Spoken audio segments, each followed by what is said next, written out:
আসসালামু আলাইকুম।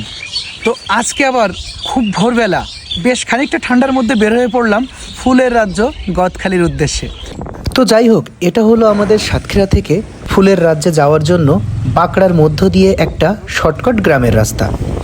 আপনি যখন খুব ভোরবেলা এই রাস্তা দিয়ে যাবেন তখন ফুল চাষি ভাইদের তাদের চাষ করা ফুল মাঠ থেকে সংগ্রহ করে এভাবে সাইকেলে করে বেঁধে নিয়ে বাজারে যাওয়ার যে এই মনোমুগ্ধকর দৃশ্য আপনি সেটা উপভোগ করতে পারবেন, যেটা আপনার জন্য হবে একটা অসম্ভব সুন্দর ধরনের এক্সপিরিয়েন্স।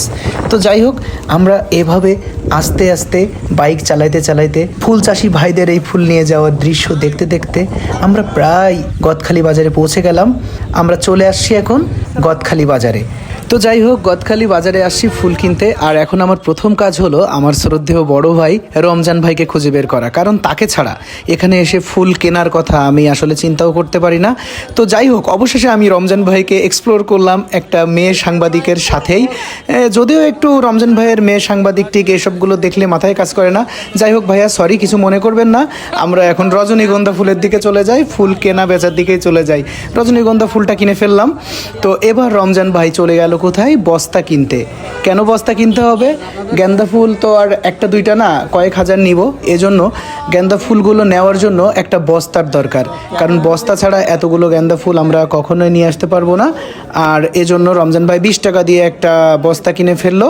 তারপরে আমরা এই গেন্দা ফুলটুল দেখা দেখি শুরু করলাম, দরদাম করা শুরু করলাম।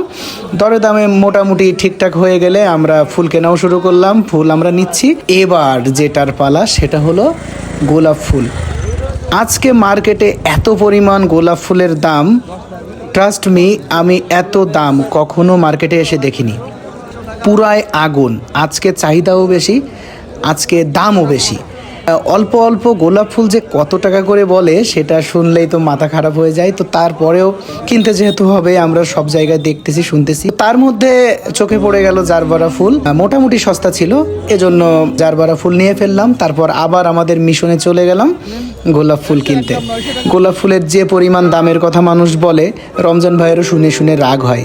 হ্যাঁ, তো এভাবে আমরা ঘুরতেছি ফিরতেছি, মার্কেট দেখতেছি, দেখতে দেখতে এক জায়গায় মোটামুটি আমরা একটা ফুল মোটামুটি রিজনেবল প্রাইসে পেয়ে গেলাম।